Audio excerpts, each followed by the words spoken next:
ना किसी की चीख पुकार सुनाई दी, ना कोई मदद मांग पाया, ना कोई एक दूसरे का चेहरा देख पाया, ना कोई भाग पाया।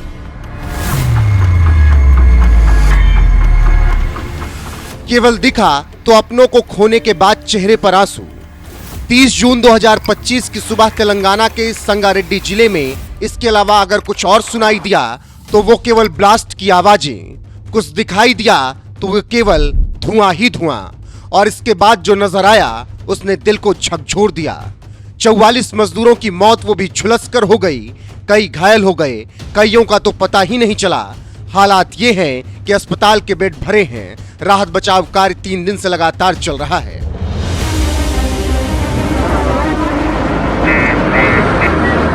तेलंगाना के संगारेड्डी जिले में औद्योगिक क्षेत्र की सिगाजी इंडस्ट्री लिमिटेड के प्लांट में भयंकर विस्फोट हुआ।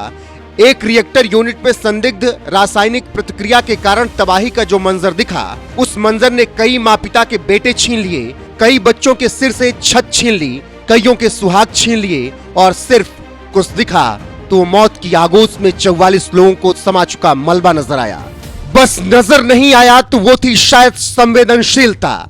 राज्य के मुख्यमंत्री रेवंत रेड्डी घटना के बाद तत्काल प्रभाव से घटनास्थल पर तो पहुंचे, ट्वीट भी कर दिया, लेकिन ऐसा लगा मानो सुबह की घटना को शाम होते होते वो भूल गए। इसीलिए तो मुस्कुराते हुए तस्वीरें खिंचाते नजर आए और स्वागत भी हुआ तो गुलदस्ते से।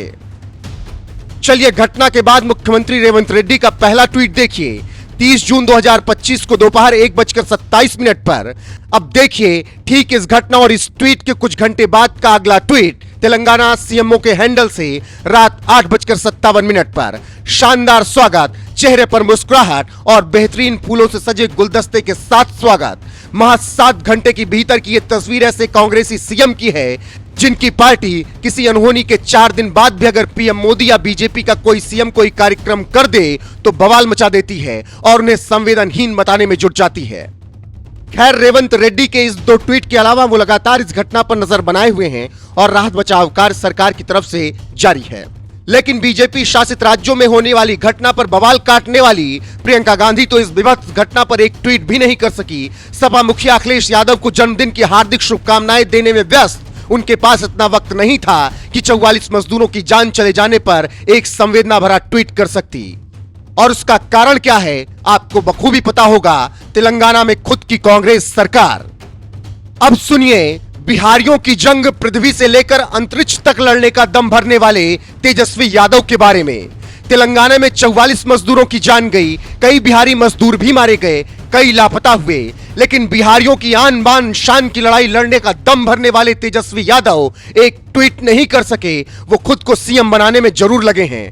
कारण जिस कांग्रेस से बिहार में गठबंधन है उसकी सरकार तेलंगाना में है।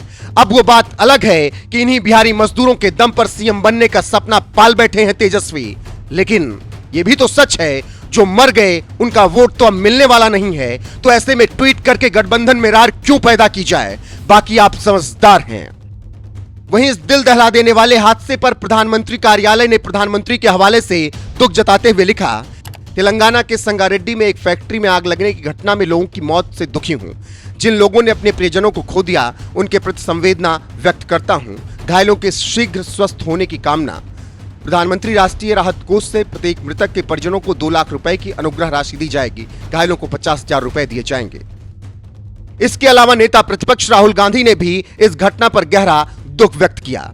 ऐसे में अब जान लीजिए कि विस्फोट कैसे हुआ और इतने मजदूरों की जान कैसे चली गई।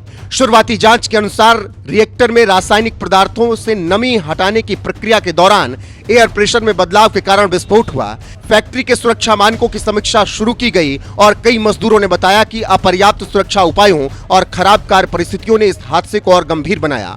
विस्फोट इतना भयंकर था कि मजदूर 100 मीटर तक ऊपर उछल गए और फैक्ट्री की इमारत पूरी तरीके से ध्वस्त हो गई। मृतकों में तेलंगाना, आंध्र प्रदेश, बिहार, ओडिशा, झारखंड, उत्तर प्रदेश और पश्चिम बंगाल के मजदूर शामिल हैं। अब इस हादसे का गुनहगार कौन, ये आप खुद तय कीजिए।